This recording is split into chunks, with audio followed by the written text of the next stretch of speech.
Sur Europe 1. Bonjour Vincent Hervouette. Rebonjour.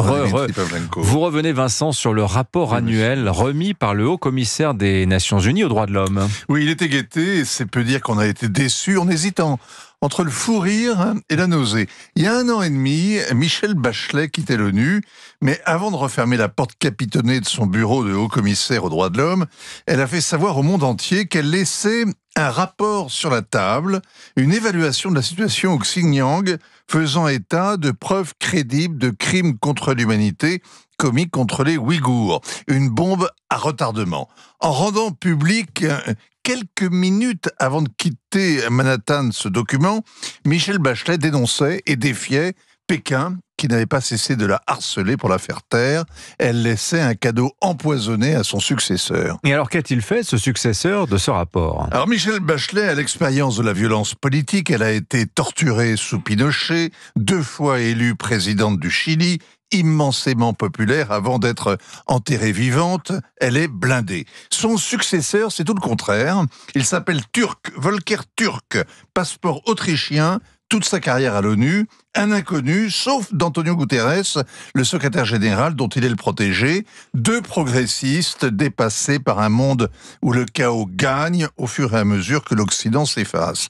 Sur les Ouïghours, on attendait de Volker Türk un traitement en urgence, à défaut d'une action d'éclat. On a le supplice chinois. Au bout de 6 mois, il annonce qu'il s'engage à dialoguer personnellement avec les autorités. 6 mois encore, il fait savoir qu'un canal de communication est ouvert.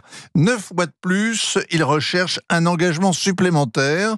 On comprend que c'est une grossesse nerveuse, que Pékin a étouffé l'affaire. L'enterrement a eu lieu cette semaine, donc, au lieu de faire le point sur les camps de travail où sont déportés les musulmans ouïghours, Volker Türk sonne le tocsin contre l'Occident. Mais qu'est-ce qu'il reproche à l'Occident ?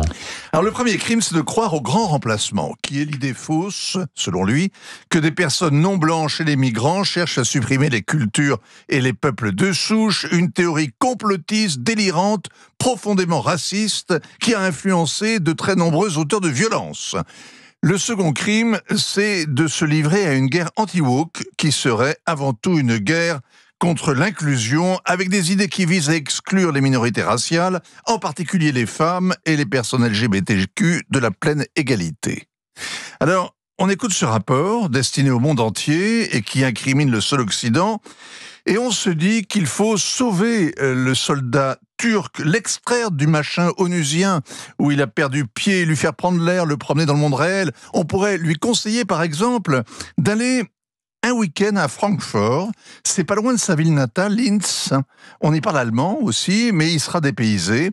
Il pourra admirer comment la 5e ville d'Allemagne s'est couverte d'illuminations pour le ramadan qui commence dimanche, avec des guirlandes de croissants de lune qui scintillent dans la nuit, des happy ramadan qui clignotent dans les rues, des sourates du Coran sur les menus.